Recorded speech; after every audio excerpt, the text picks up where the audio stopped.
Bonsoir tout le monde, mon nom est Raphaël, je suis encore sous le choc et on va parler de Big Brother Célébrité saison 2.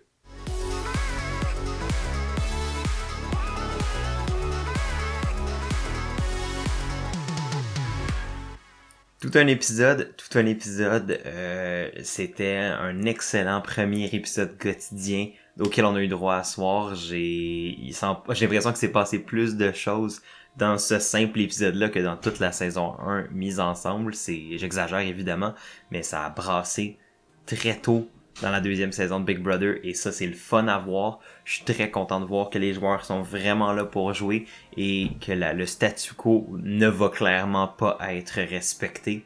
La game va être dynamique et ça s'est déjà prouvé dès ce soir par une des décisions les plus imprévisibles qu'on aurait pu imaginer. Et on va parler de tout ça ce soir. J'ai très hâte de disséquer tous les événements de la soirée et de parler de la fameuse cérémonie des nominations, mais avant de se rendre là, on va quand même revenir sur les autres événements avant ça. Et donc, c'est parti, on commence ça. L'épisode s'ouvre sur, dans le fond, les joueurs qui reçoivent leurs valises et les chambres qui commencent à s'installer. On voit notamment que finalement, Sébastien Plante a réussi à avoir une chambre avec juste des boys. Donc, Carl, Eddie et Sébastien vont être dans la même chambre pour la saison. Il disait en blague qu'il allait peut-être être vu comme une alliance de trois vu qu'ils étaient dans la même chambre. Tout le monde va imaginer toutes sortes d'alliances, puis c'est un peu ça qui rigole entre eux, qui se disent, évidemment, on va être vu comme une alliance, puis c'est un peu ça la game. Peu importe quelle manière tu peux trouver des façons d'allier des gens, tu vas trouver des façons pour les allier. Et là, le fait d'être dans une chambre, c'est possible. Je comprends, tu sais, j'ai peur, parce qu'on voit beaucoup Sébastien parler de sa blonde, puis du fait qu'il a peur de s'ennuyer d'elle. J'ai déjà comme des flashbacks puis des craintes de Big Brother saison 1. Fait que j'espère sincèrement que il est là pour rester ou qu'il se fasse sortir la semaine 1 s'il est pour quitter l'aventure parce qu'il s'ennuie de sa blonde. J'ai tellement peur. J'ai tellement peur, ça n'a aucun sens. J'ai pas envie de revivre la saison 1 all over again. Fait que c'était bien Sébastien, garde ça, garde le focus, t'es capable. Ou demande de te faire éliminer semaine 1 parce que j'ai pas envie de dealer avec Emmanuel Auger 2.0. J'en ai déjà eu en masse avec la saison 1. Là, on voit aussi les filles commencer à être un peu parano, surtout Peach. On la voit être un peu all over the place, de croire que justement tout le monde fait des alliances puis qu'elle n'est pas inclus. J'ai l'impression que ça fait juste même 24 heures qu'ils sont dans la maison. Faut que les joueuses et les joueurs apprennent à calmer un peu leur paranoïa. Oui, c'est facile d'être vraiment all over the place, d'être parano puis de capoter dès l'épisode 1, mais honnêtement, c'est la pire chose que tu peux faire. Des fois, juste de laisser le jeu couler, t'assurer d'être dans une position safe, mais pas non plus d'en faire trop. C'est la meilleure chose que tu peux faire à la semaine 1 de Big Brother. Donc là, pour Peach, j'y souhaite de ralentir la machine, de prendre ça cool. T'as une supposée alliée en Michel qui devrait prendre ta défense cette semaine, donc tu devrais pas être en danger. Donc idéalement, pour Peach, elle devrait juste garder ça mollo puis ça devrait bien aller. Mais il y a quand même une crainte qui reste. Il demande justement à Claudia s'il y a une alliance des 8 qui s'est créée, des 8 premiers qui s'est créée. Elle dit que non, on sait que c'est pas vrai. J'ai hâte de voir à quel point la charade va rester, mais comme on va le voir dans l'épisode, ça va pas durer très longtemps pour certains.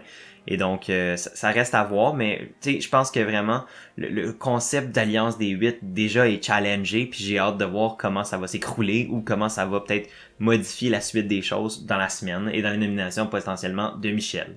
Parlant de Michel, elle mentionne vouloir faire une alliance de filles, qu'il y a une certaine chimie qui va s'installer avec les filles puis qui va peut-être faire un peu un contrebalancier à la domination des gars qu'on a vu dans la saison précédente, mais aussi dans les saisons générales de Big Brother. Autant que je suis pas un fan du concept d'éliminer par les sexes ou quoi, selon moi les raisons doivent être dans les raisons de jeu. La sexualité, le genre, whatever, peut être une raison qui va faire en sorte que les gens vont s'allier parce qu'ils ont des affinités en tant que femme, en tant qu'homme, en tant que whatever quoi. Fait que ça me dérange pas. Reste juste à voir si ces décisions-là sont logiques et stratégiques ou juste parce que c'est une vendetta. Je pense pas que ça l'est évidemment, mais j'ai juste hâte de voir comment est-ce que cette dynamique-là de girl power va pouvoir rester ou va s'écrouler comme on l'a vu bien souvent dans le passé avec des alliances de filles qui ont des fois pas su tenir à la pression et qui sont auto-détruites en fait. Et on voit déjà Michel paniquer un peu avec la décision d'être devenue patronne de la maison à la semaine 1. Puis je l'avais mentionné un peu dans l'épisode d'hier, être patronne, ça peut être une très bonne chose à ta semaine 1, ça peut être une très mauvaise chose, tout dépendant comment tu la joues. Pour Michel, pour moi, le défi, c'est de se mettre le moins de sang sur les mains possible.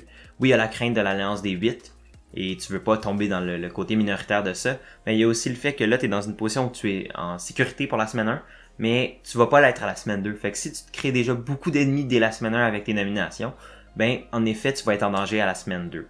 Par contre, en étant patronne, tu peux t'assurer de créer les dynamiques de la maison. Puis, par contre, malheureusement, j'ai pas vu Michel faire ça aujourd'hui. On n'a pas vraiment vu Michel essayer d'établir les bases de ce qui pourrait devenir un groupe solide toute la saison. On a entendu parler de l'Alliance des filles, mais même là, ça a jamais semblé quelque chose de très concret. On n'a pas entendu parler de l'Alliance des humoristes, mais ça non plus, ça n'a pas été quelque chose de très concret. À date, on a surtout vu Michel avoir de la difficulté à gérer la pression d'être une patronne de la maison et de savoir qui nominer pour s'en sortir sans avoir trop de sang sur les mains, qui a semblé vraiment être l'enjeu clé pour Michel dans sa première semaine. Il y a aussi une crainte de la part de Marc-Antoine que l'Alliance des 8 s'éclate à cause justement de Lisanne qu'on avait vu à l'épisode 1 qui avait comme pas été capable de trop naviguer le mensonge, comme quoi il était allié ou non. Il y a vraiment comme un sentiment que l'Alliance des 8 était peut-être un petit peu trop rapide, puis au pire c'est juste un accessoire pour Marc-Antoine, pour Stéphanie, pour Hugo entre autres, de pas se faire nominer en premier. Et c'est un peu ça, je pense que c'est surtout un pack de protection pour se sauver une couple de semaines, puis après ça, sans être une grosse alliance très concrète, tu t'achètes au moins une semaine ou deux de sécurité. Il y en a qui te prennent peut-être ça plus au sérieux, mais je pense que pour Marc-Antoine et tout ça, c'est vraiment juste un buffer de sécurité pour s'acheter du temps. Et reste à voir si ça va vraiment toffer, mais il y en a qui craignent déjà la chute de l'alliance, puis je l'avais déjà dit hier. Moi, je pense pas que cette alliance-là va durer, puis je suis pas surpris qu'on voit déjà quelques petites cracks se créer. Ça faisait 15 minutes qu'il était dans la maison, puis oui, on est des amis. On va se calmer, je suis pas sûr que ça va durer.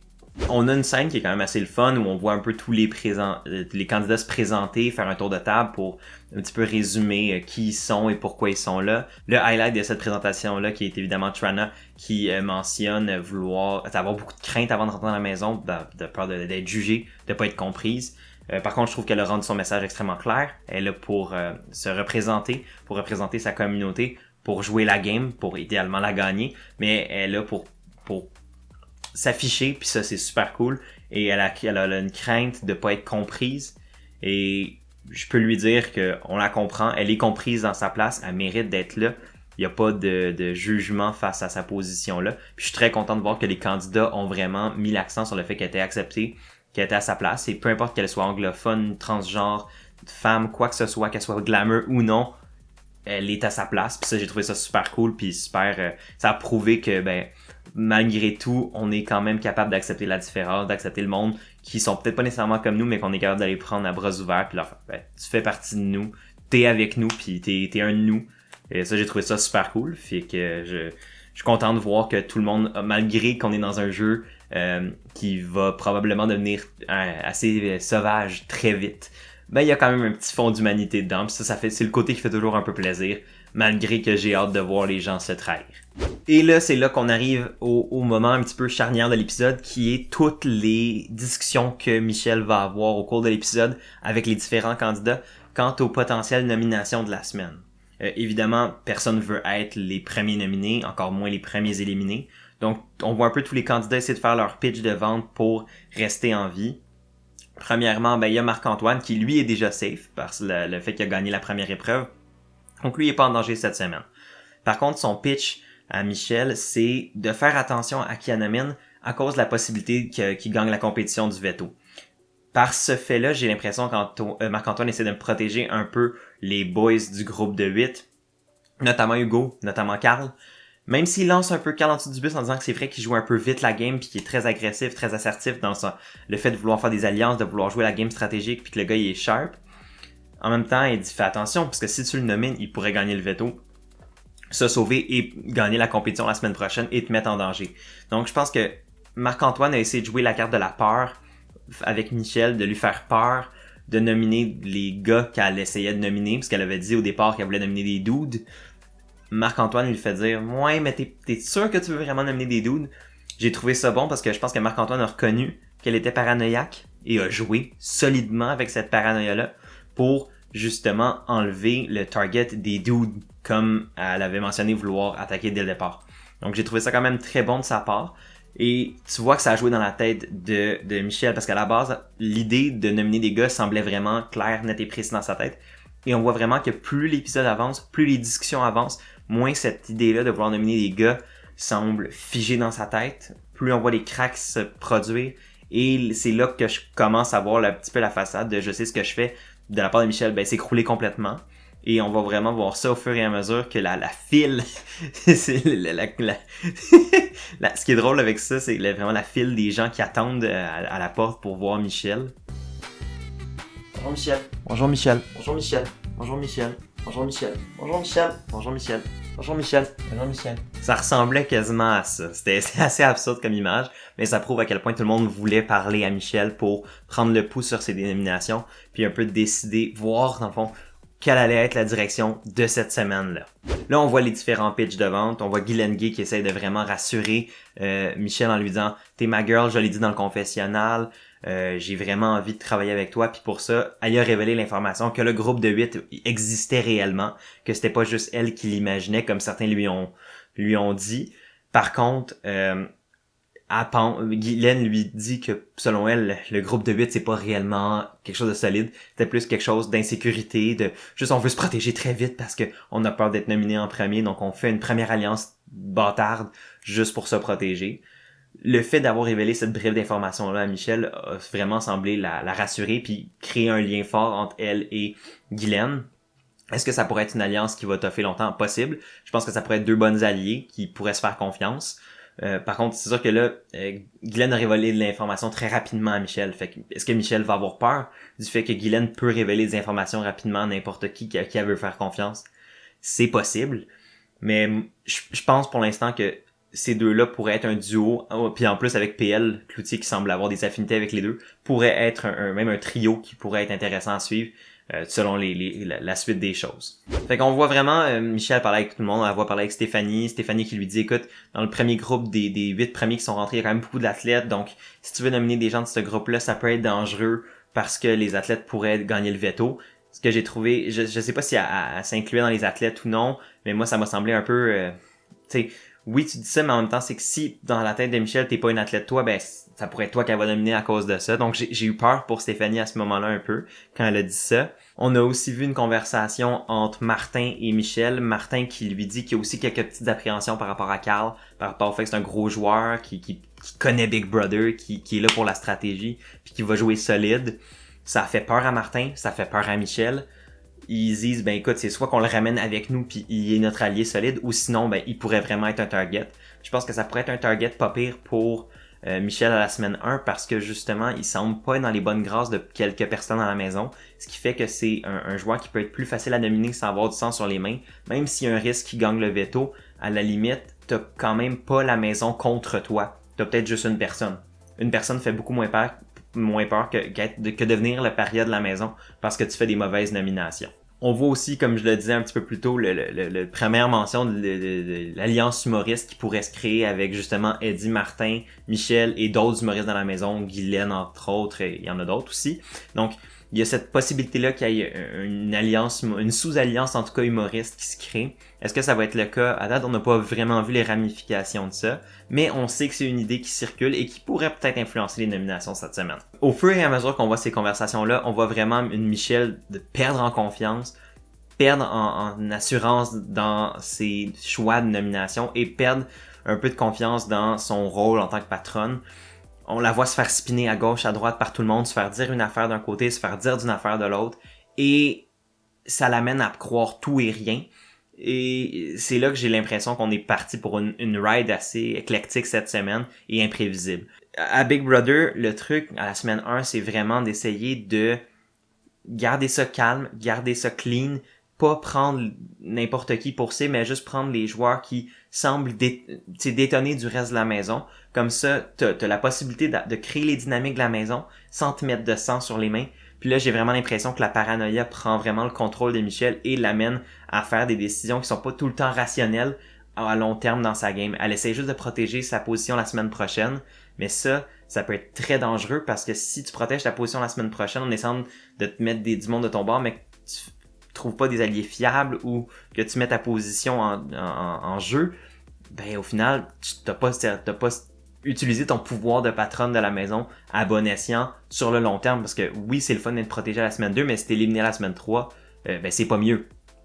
Et je pense que Michel est tombé un peu dans le piège de beaucoup de patrons de la maison de semaine 1. Puis on a vu à Big Brother 23, le premier patron de la maison qui a fait un peu n'importe quoi, puis ça lui a pété dans la face. J'ai peur que ce soit le cas pour Michel. Puis ça me fait de la peine parce que j'avais vraiment beaucoup d'espoir pour elle et sa game hier. Ça n'est même pas 24 heures. Donc ouais, à suivre. Finalement, les deux dernières personnes à aller parler avec Michel avant la cérémonie des nominations, c'est Sébastien Plante, qui joue la carte de l'ignorance un peu face au groupe des 8 initiales, mais qui essaie vraiment de dire à Michel qu'il a envie d'être là. Et ce qu'on a appris par cette conversation-là, c'est que apparemment Sébastien était la cible de la maison parce qu'il arrête pas de parler du fait d'être avec sa blonde puis qu'il s'ennuie de sa blonde.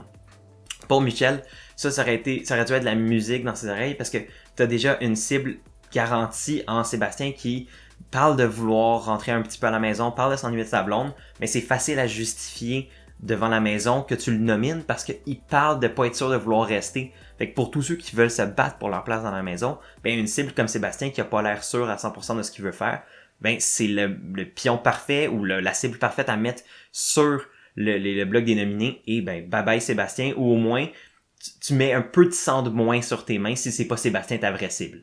Là par contre, Sébastien il y a vraiment un pitch qui dit écoute moi je veux rester, puis tu sais je pense qu'on peut travailler ensemble, puis ça semble vraiment avoir joué dans la tête de Michel qui voit en lui un allié et qui a peur des répercussions du Québec par rapport au fait qu'elle pourrait nominer Sébastien. Mais honnêtement, Michel, avec tout le respect que je te donne, on s'en fout de ce que le Québec pense. À Big Brother, que tu nomines quelqu'un ou non, oui, je sais que pour les célébrités, il y a des répercussions. Puis ça, c'est le côté que je trouve dommage avec le fait d'avoir encore des célébrités cette année, c'est que ils ont une carrière dans la sphère publique, et donc il faut qu'ils pèsent un peu leur relation avec le public versus leur relation avec les gens dans la maison, tandis que pour des gens lambda, ils ont juste la relation avec les gens dans la maison à peser le pour et le contre dans la balance. Mais tu sais, l'opinion du public, si t'éliminais Sébastien Plante, oui, c'est un gars qui est respecté au Québec, mais dans la game de Big Brother, si ça te permet de te rendre plus loin puis de potentiellement gagner, mais go for it, va à la jugulaire puis that's it, c'est pas grave, puis même le monde va faire comme you know what, t'as eu les guts de faire une décision stratégique, good for you. Là, j'ai l'impression qu'elle se laisse encore une fois influencer à gauche à droite, ce que je trouve très dommage parce qu'elle a la capacité de se tenir par elle-même puis d'avoir confiance en ses décisions. Finalement, la dernière personne avec qui on la va discuter, c'est Catherine Peach, qui se fait demander par Michel veux-tu être un pion? Ce à quoi elle s'oppose fortement et que je la comprends. Personne veut être un pion à la semaine 1. Personne n'est prêt à être un pion à la semaine 1 parce que ben, c'est beaucoup trop risqué. Puis en plus, on l'a vu avec Geneviève Borne la saison passée. La saison passée.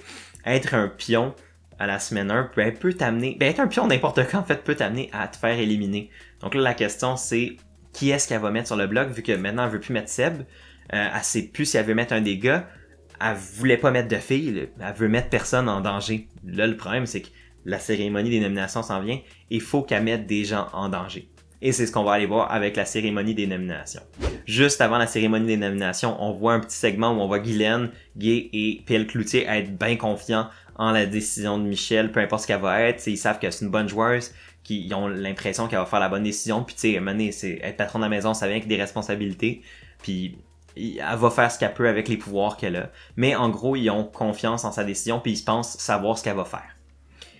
Et ils avaient tort, moi aussi, et je pense que le Québec au complet était pas prêt pour la cérémonie des nominations qu'on a eue aujourd'hui.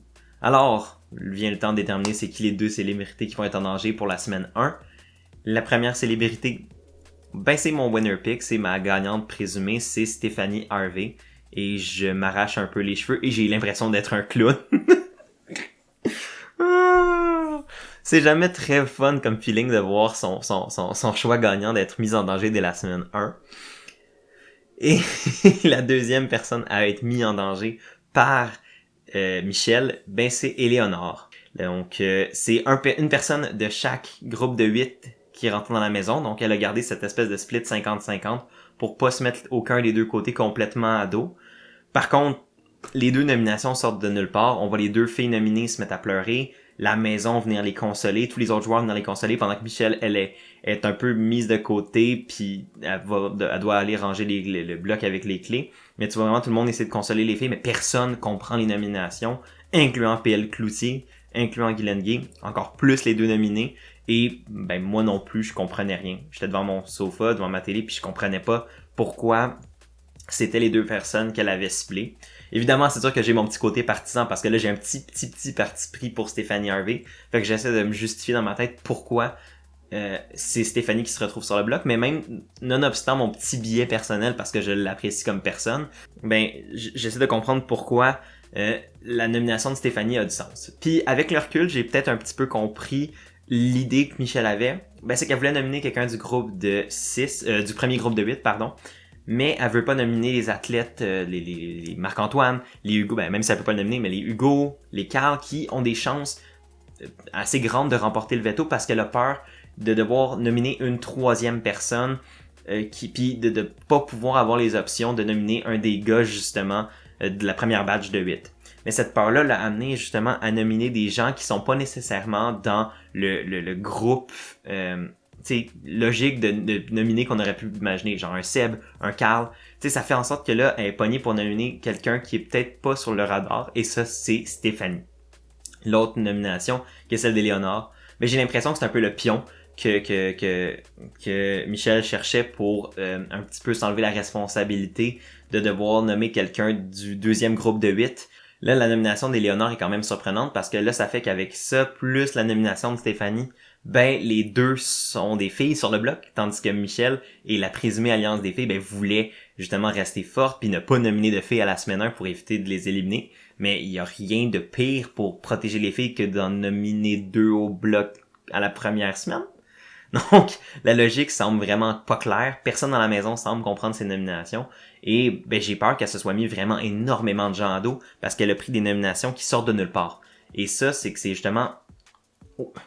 Elle est tombée dans le piège de ne pas... Elle a pas choisi les targets faciles. Et ça, c'est un problème à la semaine 1 parce que là, elle va créer des remous, elle va créer des complications à sa semaine, puis là, elle va avoir des conséquences à devoir gérer parce que les gens ont vraiment pas l'air de comprendre ces nominations. Fait que là, le travail de Michel, ça va être de justifier ses nominations, soit que ça va être avec un plan de backdoor pour justement éliminer un joueur qui aura plus la chance de se défendre parce que la compétition du veto va être terminée, ou parce que il y a vraiment, elle a peur du danger que pourrait représenter soit Éléonore ou Stéphanie. Là, la question, c'est de savoir, est-ce que la compétition du veto va changer les nominations de Michel? De mon côté, j'espère que pour Stéphanie, elle va être capable de remporter. J'espère que pour Éléonore, elle aussi, qu'elle va pouvoir remporter le veto. De notre côté, en tant que spectateur, si Michel doit nominer une troisième personne en remplacement d'une des deux célébrités présentement nominées, ben ça va être encore plus croustillant parce que ça veut dire que ça va encore plus brasser dans la maison cette semaine. Puis avec l'arrivée de Stéphane Fallu la semaine prochaine, si déjà c'est le bordel dans la maison, rajouter un élément de plus dans la maison, ça va être encore plus chaotique. Bref, Big Brother saison 2 commence en Lyon. On a déjà plus d'action en 2 épisodes que comme en 3 semaines de Big Brother saison 1. J'ai hâte de voir comment la semaine va se poursuivre. J'ai hâte de voir ça va être quoi les répercussions pour, comme telle, des nominations de Michel. Et ça, on va savoir demain dans l'épisode 3 de Big Brother Célébrité. Et c'est donc comme ça que se termine la vidéo de ce soir. J'espère que vous l'avez aimé. J'ai très hâte de vous retrouver demain pour l'épisode 3 de Big Brother Célébrité saison 2.